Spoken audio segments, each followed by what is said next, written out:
Oh, I see it's 6 o'clock. So are we good to go, Madison? What the heck is streaming live on Facebook? I had a sign over your face there, Madison. We're good to go. All right. I just got the thumbs up to let us know that we're live. If anyone doesn't know me, my name is John Gilbert. I'm the person with the privilege to be the board chair of the South Bruce Cray Health Center. And I'd like to welcome everyone to the Chesley Emergency Department Community Information Session and our update on the reduced hours of operation for this evening. I'm joined on our panel this evening with Dr. Jackie Wong, who is the physician site chief here in Chesley. I believe, yes, there he is, Dr. Adam Winterton, who's probably the person who least needs an introduction in Chesley. Mike Barrett, who you all know is our president and CEO. Angela Stanley is with us, Vice President, Clinical Services, Chief Nursing Executive for our hospital. Stephanie Metcalf, Patient Care Manager with our hospital. Sharon Michelle, the Physician Recruitment Committee Chair.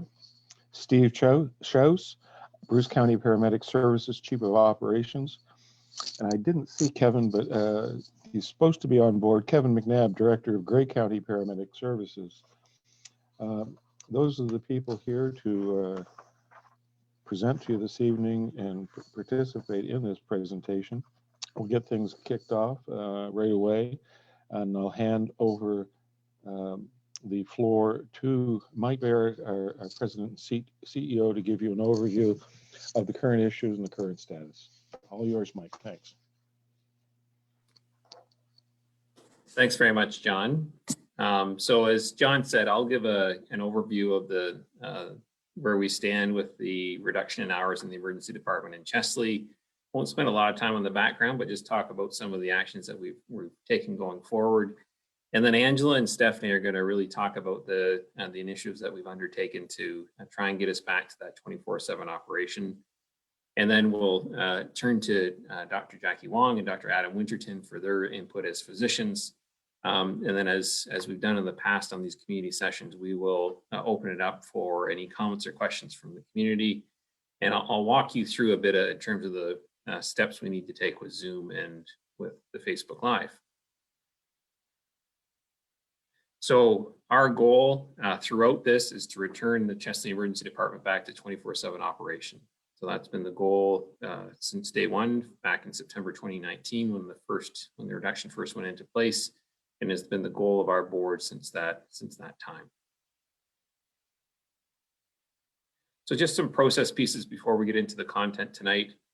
For those of you that have not used Zoom before, I'll just go through and hopefully I see some familiar faces on here from our last session. You're familiar with what you need to do to have your questions answered and to hear and make sure you're muted properly. So if you just hover your mouse over your screen close to the bottom, a menu bar will pop up. You'll see that menu bar, which is the black line that's got the unmute and start video buttons. Can you please go so that you mute your microphone just to reduce background noise so that whoever's speaking, the other people can hear them clearly. And the video is, if you want your camera on, just have it so that the video is on versus the prohibited line that you see on the screen now. And it would be great if we could see everyone's face, if you've got the ability to have the camera, and then we can see people's reactions and questions as we speak, and it makes it easier for us to gauge what the community is feeling and thinking as we go through the presentation. And then if you want to ask a question of the group, so this is what we did last time as well, on that black menu bar, there's a button called chat. Click on that button and a chat box will pop up on the screen. And you can type in, it'll say, ask you what your question is, who you can direct it to, and type in your question there. And then that way, as we go through the presentation, we can start to address your questions. And we will read out every question that's on the chat box. And the reason for that is that we also have Facebook Live, where this is being broadcast over Facebook Live at the exact same time as the Zoom call, but those folks on Facebook Live can't see the chat box. For people that are phoning in, because there's a third option where people can phone in. If you don't have a mute on your phone, please use *6 to mute and unmute. And that ensures that, again, we want to make sure that everyone is muted except for the speaker. And if you have a question, press *9, and that allows you to raise your hand virtually so that when the questions are coming in, we can recognize you and you'll be able to answer that or ask that question. And again, as I said, the session is being recorded and broadcast on Facebook Live. If you remember back to our September session, we did that and recorded it and posted it on our website. So anyone that doesn't have the chance to participate in tonight's call can go back and look at the presentation and look at the questions and answers. We want to make sure that, again, we're as open and transparent as possible with the community. And this is our fourth now, I guess, session that we've had. And we want to make sure we continue to keep that open, transparent conversation with the community. So with all that, we'll jump right into the content that we want to present tonight. As I said, we're not going to spend a lot of time on the background. I think probably everyone around this table understands the situation. The emergency department remains open from 8 a.m. to 8 p.m. and then closed overnight from 8 p.m. to 8 a.m. The ambulance is on bypass from after 7:30 p.m. So someone who's will be transported to those emergency departments that are in the closest 24/7 emergency departments. And as probably everyone around this table knows, to return to that 24-hour service, we require RNs with emergency department experience that are confident in their skills and abilities to safely operate the department during those overnight hours when there are limited staff in the building. And the key point here is that at this time, our nursing staff resources have not stabilized enough to return to 24/7 operation. So, those of you that participated in September, that our goal was the spring of this year to get back to that 24/7 operation. And we'll talk to you about what the current situation is and then the actions we're taking to get back to that. But at this stage, we are not in a position to do that. So just a quick overview of the volumes of visits to the emergency department in Chesley. And the screen may be pretty small on your computer or your phone, so I'll just give you the kind of the highlights here. This is the 12 months of the year. So on the left is September, on the right is August, and then the total patients per month. So the blue line is the year before we reduced the hours in the emergency department. So from September 2018 to August 2019, just before we went to those reduced hours, you can see the number of patients in that year varied between 500, 550, up to 600 in May. Back in July, it was high as well. You go to the next year, starting in September 2019, which is the green line. So again, September on the left, August on the right, where we went to the reduced hours. You can see they're slightly less. In January, the number was actually very close for a 12-hour operation versus the 24. But then when the pandemic came, you can see the big drop in that green line. So in April, we went down to 180 patients in the month, whereas the previous year was 536. Started to crawl back up throughout the summer as things were looking better on the COVID front. And then you look at the gray line, which is just the first 4 months starting in September 2020. Again, you can see the numbers have dropped again. And with wave 2 coming in, and this is not unique to us, it's all emergency departments across the province and across Canada have seen a real reduction in volumes.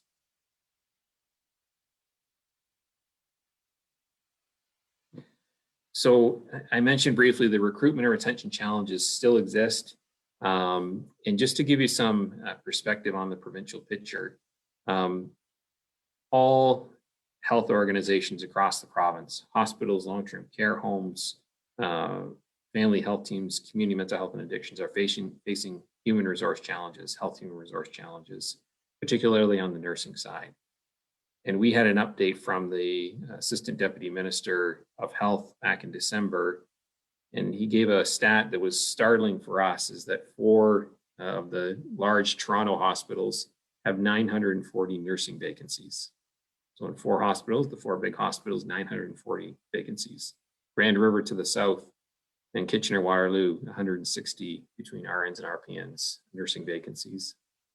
So the situation is certainly challenging right now, and especially during COVID, has made it considerably more challenging around the staffing front.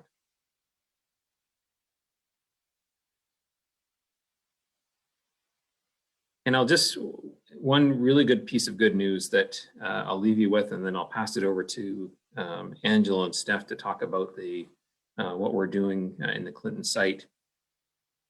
In the Chesley site, had Clinton on my mind as I was about to start this slide.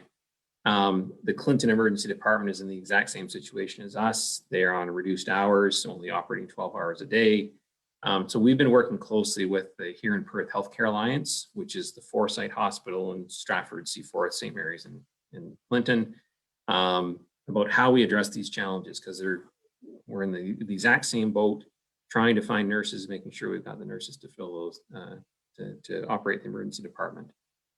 So myself and the CEO from the Here in Perth Healthcare Alliance met with the Assistant Deputy Minister of Health in early December and talked to him, updated him on the situation that's going on in Chesley and Clinton. We talked a lot about what's causing it. He wanted to know what some of our solutions were.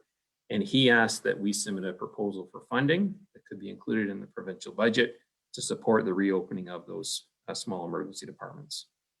So that's a really good sign, because if the ministry was, if they just wanted to listen, they could have listened, but he asked us to submit this proposal. So Angela Stanley, who you're going to hear from shortly, and her colleague from Here in Perth have done a lot of work to develop this proposal with the site chiefs. So Dr. Wong, her counterpart in Clinton, Dr. Roth, our chief of staff, and staff from both of our organizations have pulled that together, and it covers everything from nursing recruitment and retention, the new nursing grad initiative, lots of different pieces that we're pulling together, and we haven't submitted it yet. It'll be probably the end of this week when we submit that. So some good news on the horizon there, that there's interest from the ministry, and they do want to ensure that we get back to opening those 2 emergency departments to 24/7 operation. And I'll pass it over to, Audrey, to Angela, and let her walk you through the steps that we've been taking to get us back to 24/7 operation. Thanks, Mike. So since we last met in September, we've made some progress towards our professional practice model and accomplishing our goals of staffing. And we regularly at each board meeting report to the board or update of progress. So board members and our board have eyes on this on a regular basis with expectations of reporting. Next slide, Megan. So in September of last year, we presented to you some of the initiatives that we've undertaken, and you'll recall that we implemented the charge nurse role. We implemented the professional practice and education coordinator. That happened in the summertime. We've increased our RN pool, improving some flexibility. And with the increase of that pool, we actually created some additional full-time lines for RNs and for RPNs.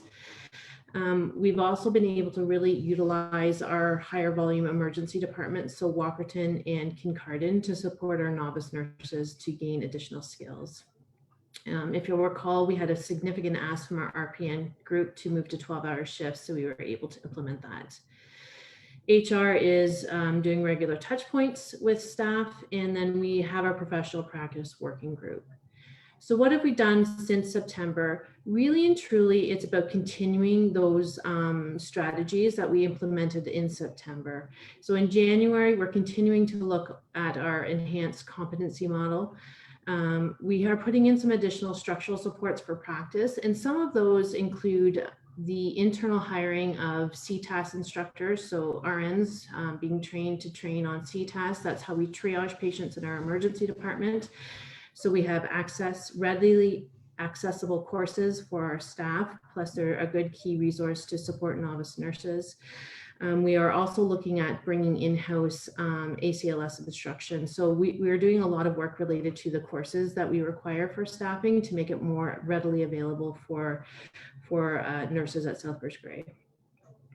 We continue to do an ongoing review of vacancies and scheduling opportunities. And I think I want to make sure that we understand this one. We've had a lot of changes in our scheduling structurally, and that was with the creation of full-time lines. I suspect we will have another sort of blitz of creation of full-time lines, which again will create some instability in movement, but it's all in the name of putting something stable in place for the future. One of the big pieces of work that we've done in our socializing and making sure that our nurses are aware of expectations is the development of roles and responsibilities for team leads, charge nurses, and managers. And this took a great deal of work. This was a piece of work that the Professional Practice Working Group did.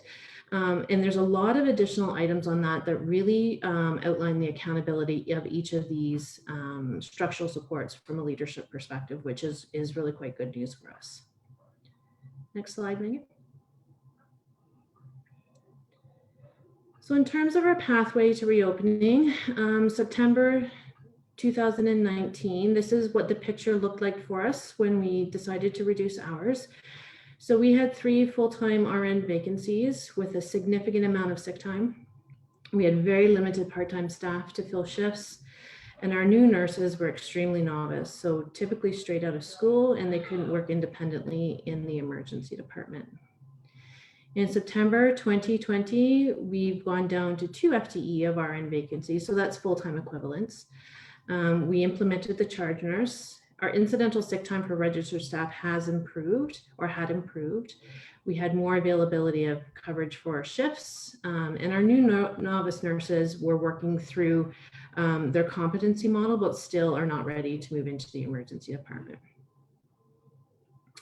In January 2021, we've actually reduced our vacancies to 1.5 full-time equivalents. That's a combination of 2 part-time and 1 full-time dual site position. We have, back in September, we had 3 full-time equivalents off on a sick leave. We now only have 1. We've had limited movement so far in our registered staff pool, although that's subject to change just based on some additional postings that we'll have. The charge nurse is really coming into her own in terms of her role, highly supportive of the staff, working well. She's been a fantastic addition.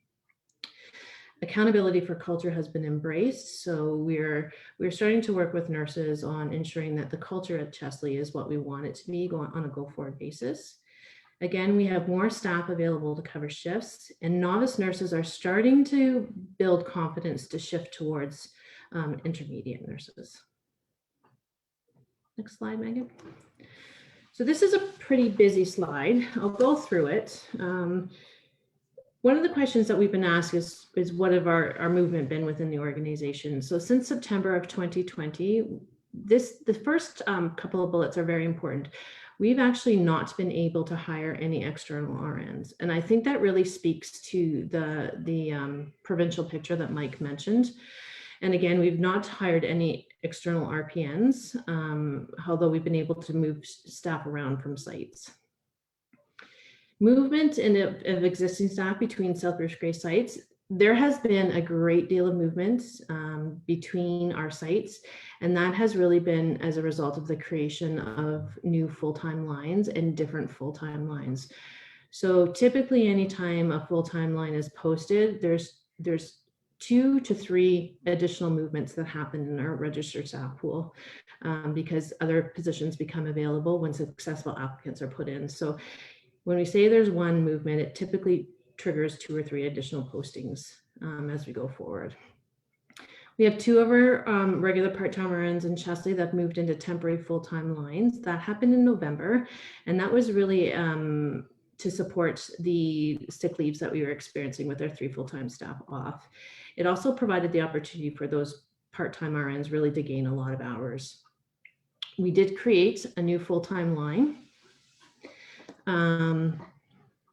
That's a full-time line dual site between Durham and Chesley. And that nurse will be coming to us in June of 2021 once she returns from having a baby. We've also been able to create 2 RPN lines that are full-time dual site. And I will get this wrong, so Stephanie, please correct me. One is Chesley Durham and one is Chesley Kincardine, I think. Oh, I got it right. So again, these are new full-time lines that were created. When we looked at our structure and our schedule, we decided that we actually needed to improve additional or increase our full-time lines. From September 2020, we've had 2 RNs exit from South Bruce Grey Health Center and 2 RPNs exit from South Bruce Grey Center. And these are from the Chesley site. So they actually did not move within our organization. They actually stepped out of the organization. And the resulting vacancies are there. Some of the reasons for the exits, and a lot of times there's multiple, but the one that we're hearing primarily is they're moving for full-time employment. And that is the reason why we have undertaken the development of full-time lines. To the best of our ability, we wanted to create additional lines to keep people within the organization. Full-time employment for one of the nurses with public health, which is always quite appealing for nurses because it's typically a Monday through Friday job, and it's not shift work. The other position that a nurse left for was the family health team. And then of course, we know that there's proximity to home. So we've had a couple of nurses who've moved closer or have taken positions that are closer. And then there's also fit with patient population. So that's a factor that we have to consider. And there's been movement from when we initially hired nurses back in 2017. Sometimes there's just not a fit with rural nursing. And that's what's happened for some of our staff that have exited. Next slide, Megan. We wanted to give you an update on transitions from our novice nurses to intermediate. So at this point in time, we have 3 novice nurses, and this is the planning that we have in place for them in order to move them into an intermediate stage. So our first nurse has completed 86% of her courses that are required from ED. And if you'll recall, there's actually a fairly significant list of courses that are required for nurses. They've completed their ER orientation at the Walkerton site, and now they're moving into the ER orientation in Chesley. Second novice has 71% of her courses completed with expectation to complete 2 more in the spring. She's orientating to a larger ED to get her volume and exposure to patients, and then transitioning back into the ER in Chesley with an expert RN on the floor. We anticipate that to happen in March. And our third novice has 42% of her courses completed. She's expected to go to a larger site in February, and then we'll transition back into Chesley with an expert on the floor in approximately April. I did want to point out that some of our challenge related to COVID is not just about COVID in and of itself. It does limit our ability to access courses for our nurses, so we can only get them in when they're available, and that has been very limited since the time of the transition. Next slide, Megan. And we have one intermediate nurse who was an external hire for us. She's completed all of her courses. She's new to the organization. So as such, she just needs a bit of time to help, get familiar with everything around the organization. And so we expect her to move into being able to transition independently into expert, in the spring of 2021.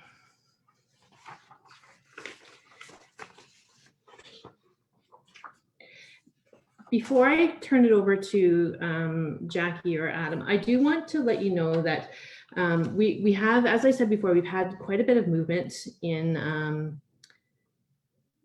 all of our sites related to RNs. Currently, at this point in time, we have 10 regular part-time RN vacancies across the 4 sites at South Bruce Grey. We have had movement with the creation of full-time lines for nurses moving out of Chesley into other lines, and there's a few reasons for that, but we've also had nurses moving into lines in Chesley. So I'm happy to provide numbers if people want them, but there is a lot of movement happening within the organization. So happy to turn it over to Jackie and Adam.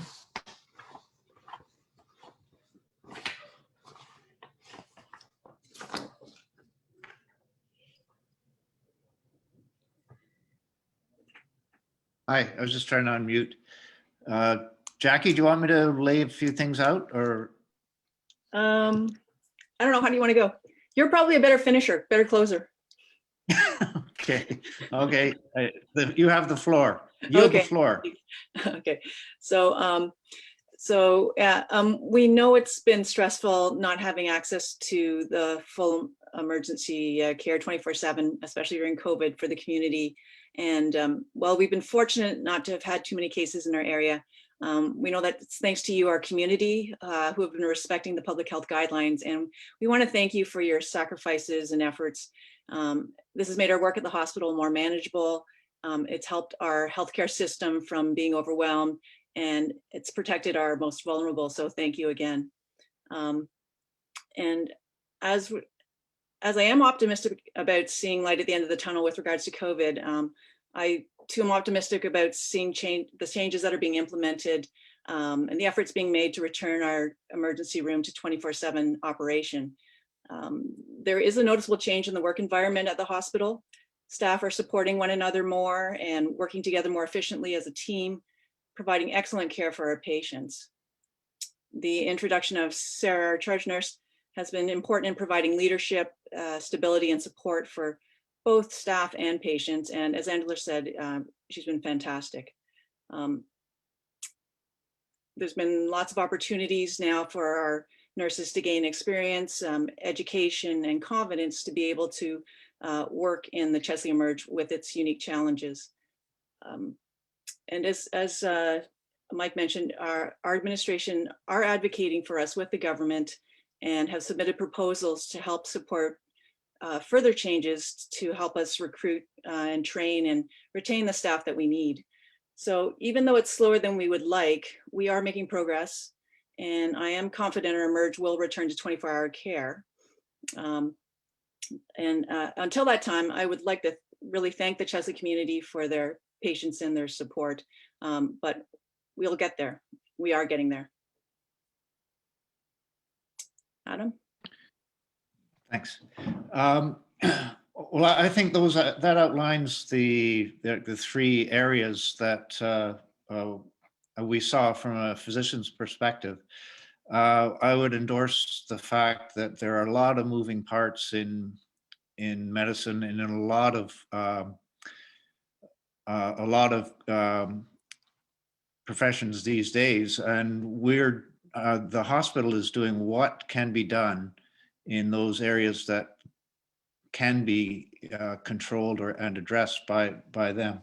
So I absolutely endorse what Jackie has said about the atmosphere, and the culture has been improved. You see a more mutual support. I get the feeling that there's a sense of greater sense of direction in terms of patient care. I also absolutely endorse the notion that the charge nurse that we have has been an excellent choice and has been crucial in helping develop the atmosphere. From a physician's perspective, it makes sort of my job much, makes me capable of being much more efficient. And that just doesn't make things easier. It makes, I think, our opportunity to give care better. In other words, when we can get through the nuts and bolts of looking after people, that gives us more time to engage in the caring. And finally, the education piece that Angela and Jackie have well laid out, I think, is really crucial to continuing the development.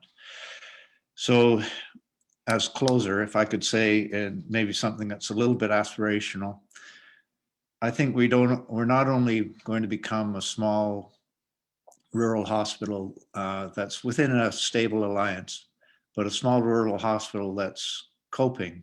I think we can become, and we have, I think now we're developing, I think, the talent to become a magnet hospital. And I think that's where we want to aim. And I think having that as an aspiration, I think, is something we should hold in mind. Thanks.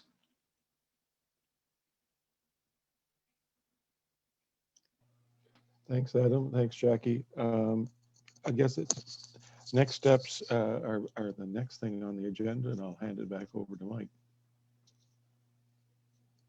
Great, thanks, John. So just to recap where we are, so appreciate all the input from Angela, Dr. Wong, Dr. Winterton. As I said off the top, our nursing staff resources have not stabilized enough to return to that 24/7 operation, but that still continues to be our goal.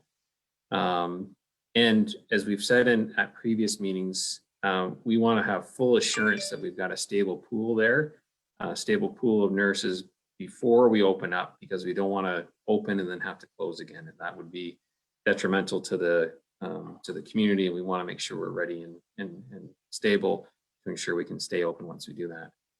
And just a refresher on Dr. Wong mentioned it and I explained it as well. We have made that submission together with the Clinton folks to the Ministry of Health around opportunities for funding to assist us. And that funding, there is additional pressures on small hospitals around keeping emergency departments open 24/7. So we don't have a big education program or a big orientation staff available to do this. We're doing a lot. People are doing multiple roles, so additional funding will certainly help us with that, and we'll continue to pursue that with the ministry. And again, we'll continue to keep the community informed as we're doing tonight. We would prefer that we could stop these community sessions and just get back to operating 24/7. It's better than having the conversations that we're having to have tonight. And I think Angela did a really good job of explaining that developing those skills and competencies of the nursing staff is an ongoing commitment. It does take time. It's not something that you switch on one time and you're going forward. It does take time to develop that. So with that, want to open it up to questions and comments from the community. One thing I didn't mention at the start with the folks on Facebook Live, and you'll see Madison has already done it. If you have a question and you're on Facebook Live, put it into the question there, and we'll transpose it or transfer it into the chat box here on Zoom. So you can see Madison has already done that in the chat box for a couple of comments that have come in. And last thing I'll say is we've got about 30 people on Facebook Live and 46 on Zoom. So about 76 people are participating. And often that number is higher because you have multiple people sitting around a computer to join in. I'll just want to recognize a couple people as well. Kevin McNabb, who John referenced at the start, has been here right from the start. He's the paramedic chief for Grey County. So welcome, Kevin, and thanks for joining. And so he's Steve's counterpart in Grey. Want to recognize Mayor Steve Hamill. I saw you earlier, and I know he was on. And then our foundation partners. So Lindsay Mannery, Pam Cookson. I can't see if others are on, but really appreciate the support of the foundation. And your foundation has done a lot in the last 2 years to improve the facilities of the Chesley Hospital. And we're just going through a major, another facility change to convert the boardroom that's on the first floor. So where we used to have meetings, we're converting those into weight rooms. So now people won't have to wait in the hallway. They have a weight room for respiratory patients and non-respiratory patients. So I believe very strongly it's better for patient care. And then we're going to create a boardroom space in the basement, which is better suited for administrative type roles like that. So with that, I'll open it up to comments or questions, and happy to any of us to answer them.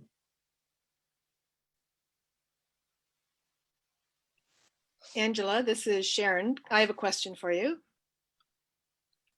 Sure. So you had talked about the proposal that you have been working on for the ministry. I guess Mike talked about it, but you've been working on it.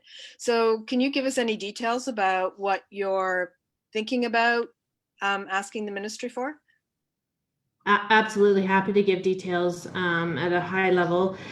We are asking for support for 2 nurses to be staffed in the building 24/7 for the emergency department. And that's the same. We're kind of making that pitch for most small rural community hospitals across the board.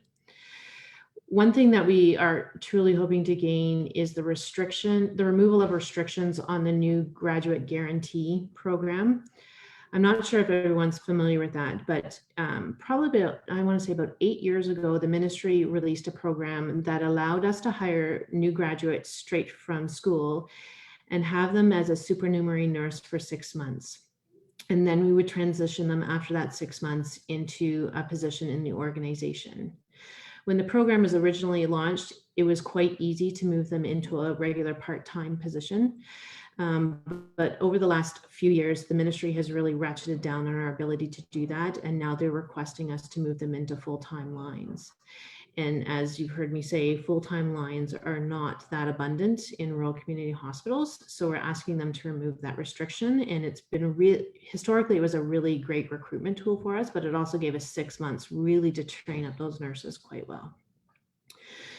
We're asking for support for patients who are experiencing issues with mental health. So looking at potentially social work support for emergency departments, because we know from a nursing perspective, patients who come in crisis are challenging to deal with and challenging to help get into the right place. Trying to think what else. Oh, there's a number of things. We're looking at transportation and escorts, because we know that as soon as we ship a patient from one emergency department to another hospital, it automatically, for the most part, requires a nurse to go with them. And we're trying to see what can be done about that, so we can ensure that there's limited resources. And our EMS partners have been quite good to help us with that, but there's limitations from their practice as well.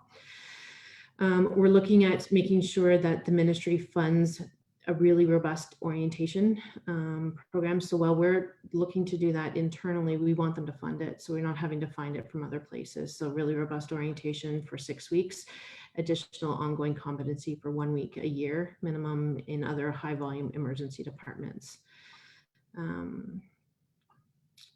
There's a few proposals related to support for practice. So practice leads and practice leads that can work collectively within the region to really support emergency departments in a rural perspective.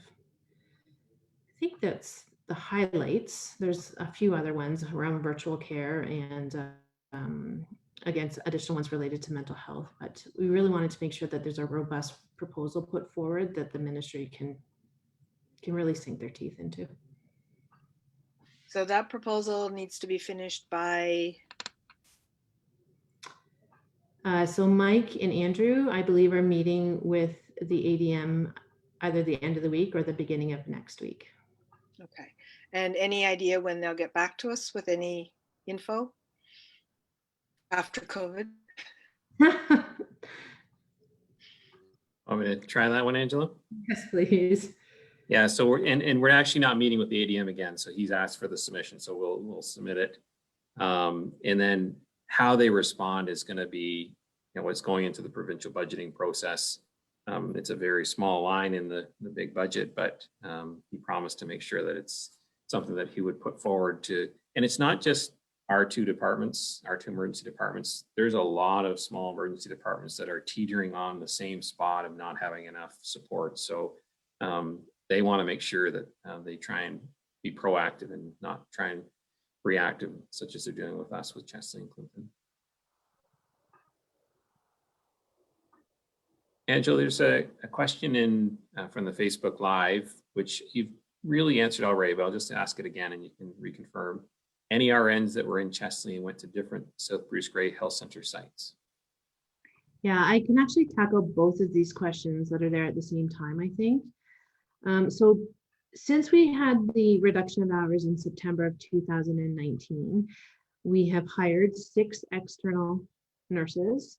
Of the 6 hired, 3 left, and to be frank, they left fairly quickly after hire. So we've been able to maintain 3 of them. And then we've had 2 more registered nurses leave who are, prior to the closure, they were novice nurses within the organization. We've had internal movement and internal into Chesley. We've had 3 nurses who posted into dual site lines. So 3 new nurses coming into Chesley. We've had 1 nurse leave Chesley to go to the Durham site, And then we've had 2 nurses from Chesley post into the ED only lines, and those have been paired with 2 of the larger sites. So both of those nurses did a Chesley Walkerton line. So there's been movement in and there's been movement out. And we expected that fully when we created the full-time lines that we did.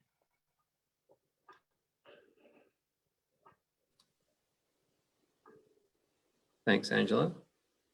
So open for other questions. I'll just bring a note. I see John McPhee from Lisa Thompson's office, and I just got a text from Bill Walker, MPP Bill Walker, and Bill said he's on a cabinet call right now, so he had every intention of coming, but obviously cabinet calls, and if he gets off, he says he intends to join. So I'm sure Lisa's on the same call, John.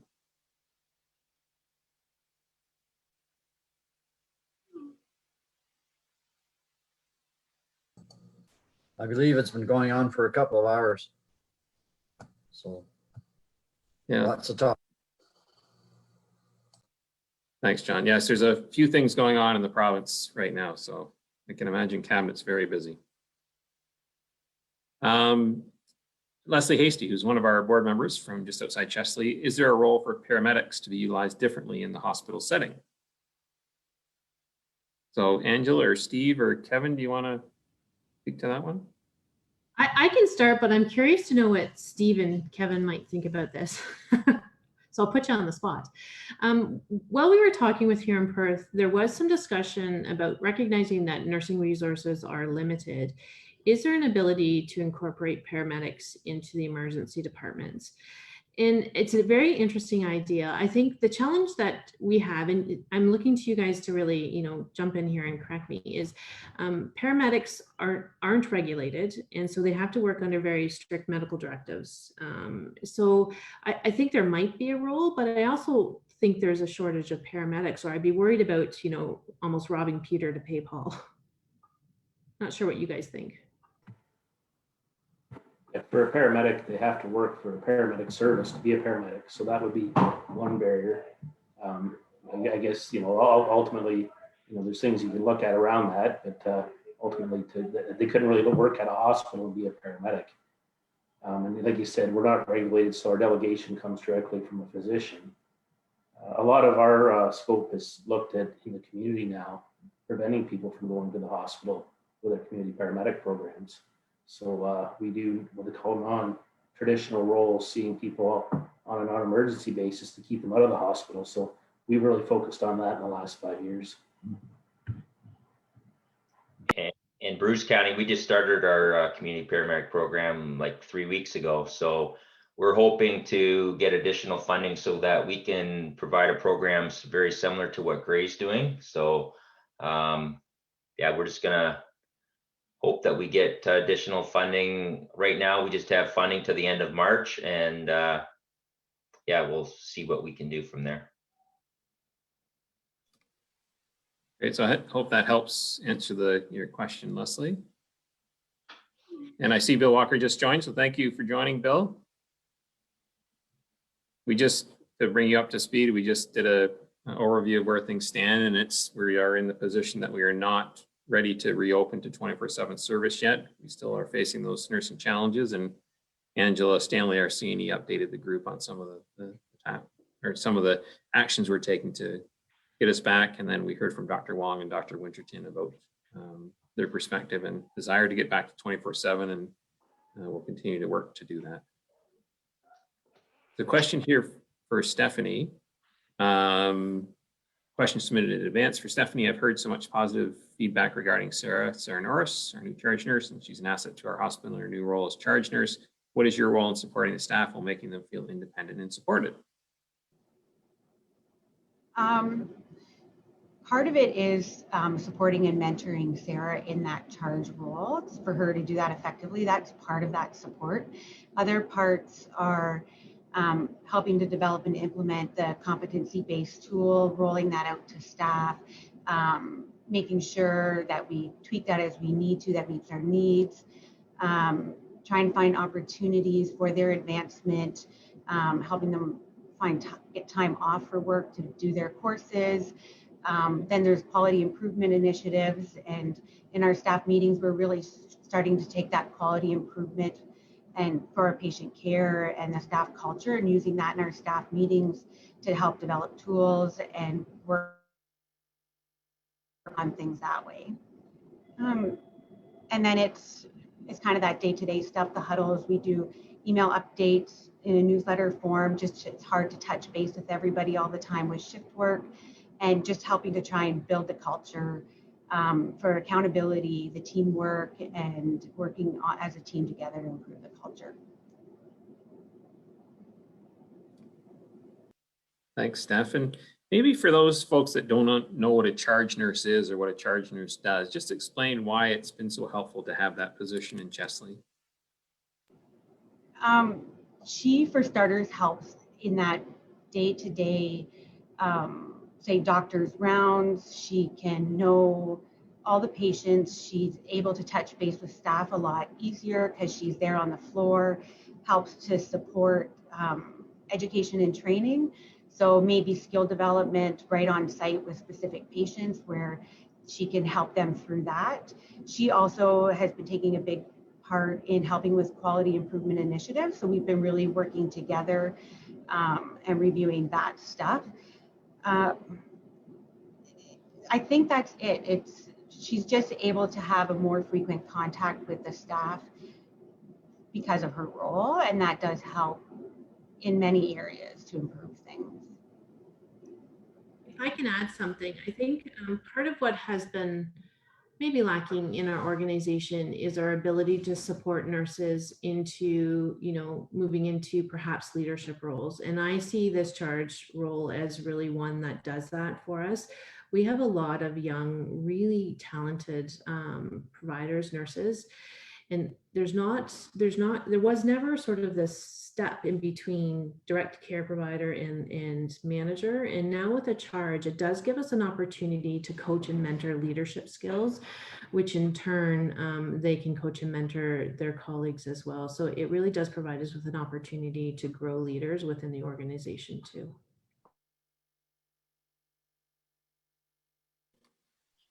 I just want to add what I hear about staff. I mean, we lost a really good about Sarah. We lost a really good emerge nurse when Sarah moved to the charge role. But from the physicians that come into locum, they say that having one person there every day, knowing the patients, knowing the staff, knowing what's going on within the institution has been invaluable. And they feel like they have one person to go to now, their questions get answered. And I would say the same for staff. They have the one person to go to that they build trust with every day.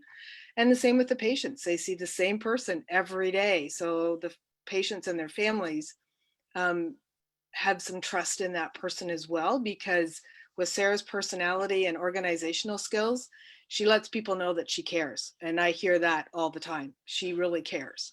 So it's been the best thing that I think the administration has done, was to put Sarah in that role and create that stability and caring and consistency. Thanks, Steph, Angela, and Sharon. And I think Sarah enjoys it. So when I talk to her, she's happy. I think she's lots to learn, but I think she's enjoying the role, which is always good. Okay, other comments or questions? Any other questions coming from Facebook Live, Madison? Okay. One person I didn't recognize. Comment and a question, Michael. Sorry, Mayor Hamill, go ahead. Oh, thank you for that. And thanks for the recognition earlier. However, I will say that all 7 members of our council hear about this on a regular basis and are part of listening and hoping that soon we can have 24/7 in Chesley.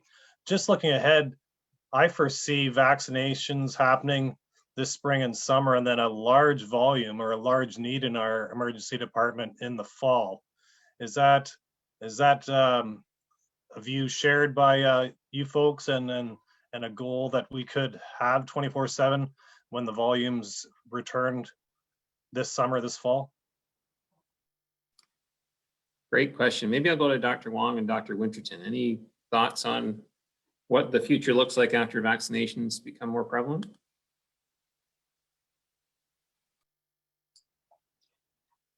I imagine, yes, that hopefully as we get vaccinated and we can go back towards life as normal, I think people will be moving about more and we'll see more volume, definitely. And probably see it maybe even a bit more if things that have been put on the back burner start coming to the fore and people are more comfortable seeking care. But in terms of when we'll be ready to reopen, I don't know. I don't know that we have a projection for that at this point. I think that's more, I don't know. If Angela, do you have any projections? This is one case where I really would prefer not to project, just because I don't want to give a date and then some things won't materialize. I think it's important to make sure we are moving forward. Thanks for that. I That's don't know if understood. you want, I don't know if you want my opinion. I was the one who said back when all this started, it was going to be a bump in the road. So, you know, it depends how you define bump, but it's really, I think I agree. It's really hard to say.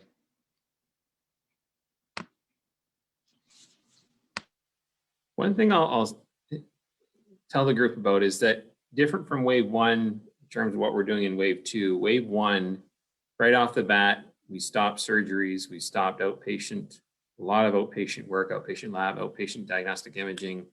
And in wave two, when we have a higher prevalence, we're trying to keep all those surgery and services going. So we have all the extra things we're doing with COVID, but we're still trying to maintain services. And that's the same for hospitals across the province. And it's only those hospitals that are running into capacity challenges that they're, ratcheting down some of their surgeries and services if they need to do it, and it's to free up human resources, nurses. But for us, we're still doing all the volumes we were doing in a regular business year of the hospital. So we're still trying to maintain service and still trying to respond to COVID, and we're doing it well. We just, every day we monitor, and Angela and her team make sure that we've got the staff to be able to continue to do that. And people might not know also that, that the organization has put extra beds in several of the sites. That has been that has made it a bit more challenging too with staffing in this time. So yeah, it's important not to underestimate how COVID has affected staffing for across the organization and for Chesley in particular. Angela, you just want to, that's a really good point, Dr. Allen. We should have mentioned that earlier. Do you want to just speak to that, Angela, the beds we've added and how we're staffing them? Sure. So we've opened 5 additional beds in Walkerton and 4 additional beds in Durham. And we've been able to utilize primarily registered staff to support that, but we've also opened up the shifts to allied health and PSWs. And so in order to maintain additional staffing for those 9 beds, we are flipping to a different model where we have additional support from non-registered staff as well. Doesn't happen very often, but they have everyone's really stepped up to make sure that we have the support necessary for the patients that we may see. Thanks, Angela. And one recognition I missed at the start is Dr. Roth, our Chief of Staff, who's done so much for us over this last year for all 4 sites as the Chief Physician for the organization. So just want to recognize her, and she's also available, I'm sure, to answer any questions if they come her way.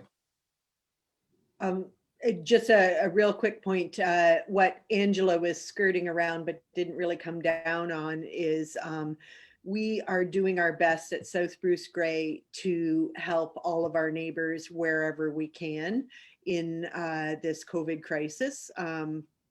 Knockwood, we're in an area where people have been isolating themselves and been careful, and without jinxing ourselves because we're entering the home stretch, we've had it pretty good in our hospitals. because of our population doing the right thing. So we have accepted patients back from other hospitals that are too full because of COVID. We've accepted patients from nursing homes that need a little bit of help. I'm really proud of the administration at South Bruce Grey and them putting us forward as team players in this time of crisis. And I think that's the point Angela was trying to get at, that we've opened up beds, we're staffing them in a more team approach as opposed to a one-to-one patient approach. And it seems to be working. And hopefully, you know, as the comment, hopefully we'll get the immunizations and get back to business as usual. But between now and then, I think South Bruce Grey, all 4 sites, Chesley, Durham, Kincardine, Walkerton, can be pretty proud of what we've been doing. Thanks, Dr. Roth. The question for Facebook Live: I really appreciate all of the people on the panel and the policy making and planning that is being implemented. Is there a role for having a current or past nurse on the panel to hear what they feel the solution may be? Want to tackle that one, Angela? Sure. I think I think it's helpful. I think we engage with our current nurses. All of the work that we've done so far has really gotten their voice heard about what they feel is necessary. So if you recall, when I started in January, so a year ago actually, we did a lot of work with nurses at all 4 sites to really talk about the practice and what we felt we needed at each of those sites. And so we routinely keep them up to date and seek their input on a lot of things. So with current nurses, we are doing that fairly regularly. I think it's interesting to explore past nurse to see what might be possible. So happy to explore further.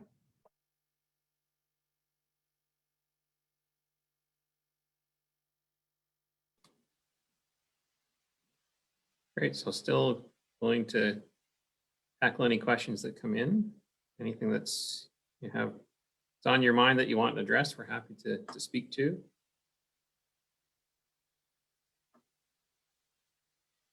Bill Walker, do you want to say a few words? I don't want to put you on the spot, but happy to have you bring greetings. Well, thank you very much, Michael. Truly appreciate it. And I hope my system's working okay. I sometimes have a bit of a technical issue, so I hope you can hear me and it's not all conjugated. I really just want to say thank you so much. Sorry I'm late. I was on a cabinet call and couldn't get off of that, but I wanted to be here. This is very important. I think I want to first and foremost say thank you to every single one of you who have done a wonderful job through all of this. Whoever just said, I think Lisa, perhaps Dr. Roth, our community has really stepped up and done the right thing for the most part, and we're very fortunate for that. At the cabinet table, we're trying to balance a magnitude of things. And frankly, it goes right back to what the bulk of the people in this call are about. It's making sure we don't overwhelm our healthcare system and make this a longer, more concerning, more stressful challenge than it already is. So everything we're doing is putting health front and center. It's done in concert with the medical officers of health and the command table, and we'll continue to do that. Hopefully with this stay at home, which seems to be bringing the numbers down, and with the vaccines, although there's obviously a bit of a delay in getting them here, we will get not too far down the road, most of this behind us and at least back to some semblance of normalcy. So again, to all of you, particularly our healthcare frontline workers, but to every single person out there doing their part in their own way, thank you so much. We are very fortunate.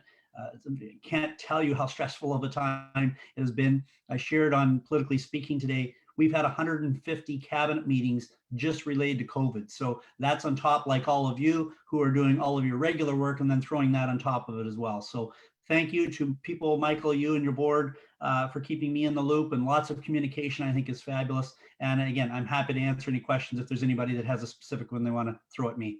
Thank you so much. Thanks very much, Bill.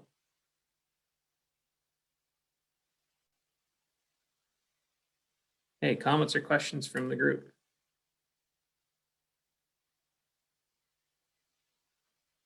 And Jackie's made a note here, and I was thinking the same thing. Sharon Musell is an important member of our working group for the Chesley ER closure. Great experience from a retired nurse and former chief nurse of Chesley.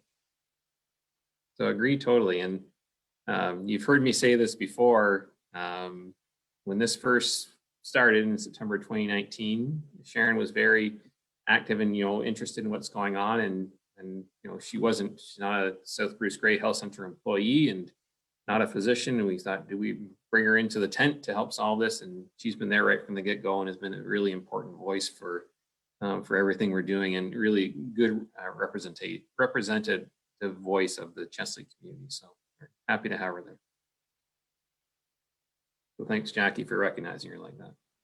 And I need to apologize because I just don't think of Sharon as being retired. So.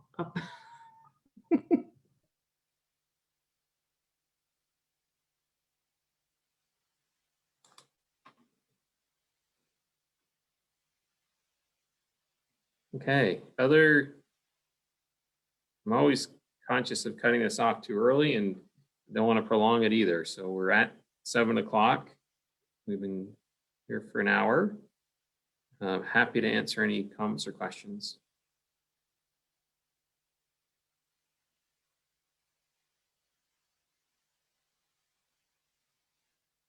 Lindsay, I'll just give you an opportunity. Anything you want to bring from the foundation perspective?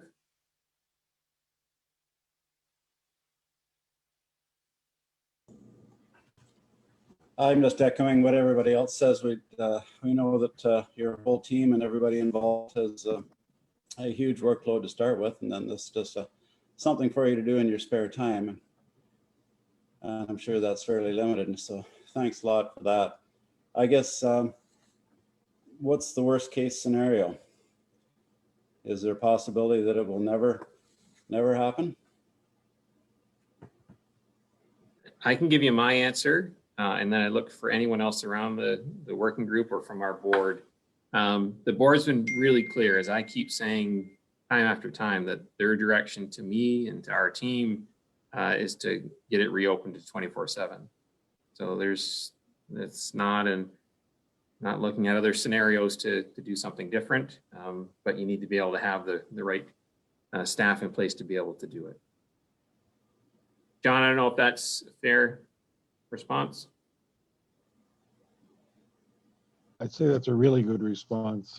Just in answer to your question, Lindsay, the situation here in Chesley, my backyard for the last 10 years plus, is a regular line item on every board meeting. We get very up-to-date reports and status from Angela and from Michael. We keep our finger on the pulse.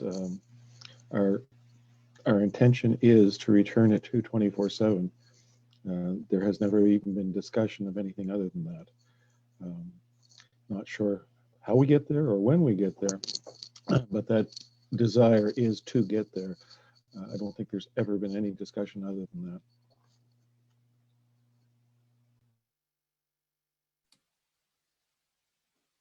Thanks, Lindsay. Okay, so seems like the questions are drawing to a close. There's one good one on the Facebook Live. When's the next meeting? We didn't talk about this in advance. Our last meeting was September. This meeting's in January, so that's 4 months. So if we say late April, early May for the next meeting, does that? And we're happy to have a meeting any other time earlier if necessary, but does that suit the group, or do you want something different?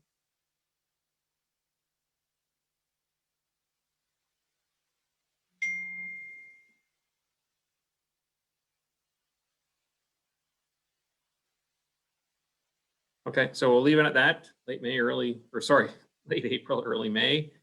Not seeing any more questions. I do see MPP Lisa Thompson has joined. Thanks for joining, Lisa. We're just getting to wrap up. Any comments for the group before we close off?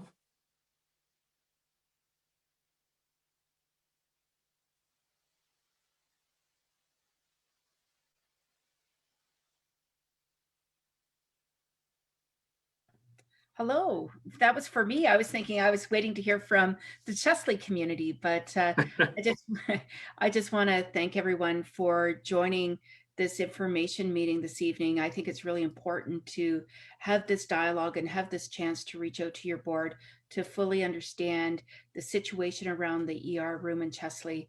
And I know the board and the staff at the Hospital Alliance is working very hard to make sure all your needs are met. So the important thing is keep the dialogue going, and you have a government, myself along with Billy Walker, our entire team, with the Premier, we're looking at addressing how can we increase the number of people that will pursue such an amazing career in rural Ontario.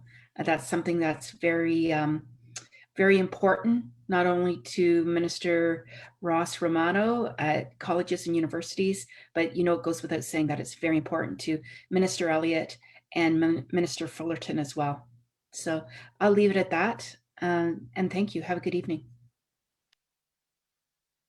Thanks very much, Lisa. And maybe we spoke about this before you and Bill were able to join from your cabinet call. Between us and Clinton, we're submitting a funding proposal to the Ministry of Health for helping us to get our emergency departments reopened at 24/7. And it was at the encouragement of Assistant Deputy Minister Mike Heenan, Assistant Deputy Minister of Health Mike Heenan. So we will be submitting that shortly, and hopefully it bubbles up to your point to your decision making at some point. Yes, well, absolutely. And yes, it goes without saying this situation isn't unique to Chesley. We're experiencing it in Huron County as well. And we're really focused on helping you all get through it. So we look forward to that, Mike. Great. Okay, and just one last comment from Dr. Wong's voting for April for the next meeting. So we'll aim for put that in the calendar for our next meeting. Last chance, any other comments or questions? Okay, I'll pass it back to John to wrap things up. Thank you, Mike, and thank you to everyone. I'd like to thank our panel, our contributors. I'd like to thank our questioners. I'd especially like to thank everyone who joined us online, be it via Zoom or via Facebook Live. But most of all, I would like to sincerely thank my fellow residents of Chesley and the surrounding area, the users of our hospital here in Chesley, for your patience. As has been explained to you, I think, very well by the members of our panel who have contributed this evening, this has been a difficult journey, but not one that we're shying away from. We're continuing to push ahead. The process, as I mentioned when I answered Lindsay's question, the process and the status of this is on every board meeting agenda, and it's something that the entire board tries our best to keep our finger on the pulse, because we are so supportive of moving back to 24/7. So I'll wrap things up.